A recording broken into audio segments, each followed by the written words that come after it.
Isusulong ng Commission on Elections na magkaroon ng safe space para maprotektahan ang mga botante ngayong panahon ng eleksyon.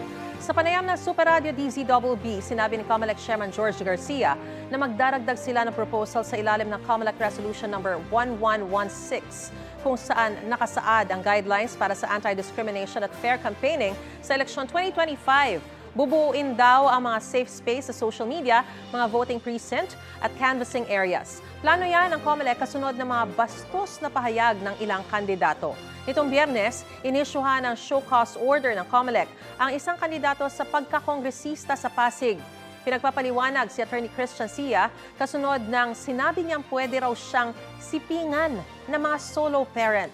Humingi ng paumanhin si Sia sa sinabi niya na anyay biro lang. Binatikos din si re-electionist Misamis Oriental Governor Peter Unabia matapos sabihing ang magagandang babae lang daw ang bibigyan ng scholarship sa mga kursong medikal kabilang ang nursing. Sinisikap pang puna ng pahayag si Unabia. Gusto mo bang mauna sa mga balita? Mag-subscribe na sa GMA Integrated News sa YouTube at tumutok sa unang balita.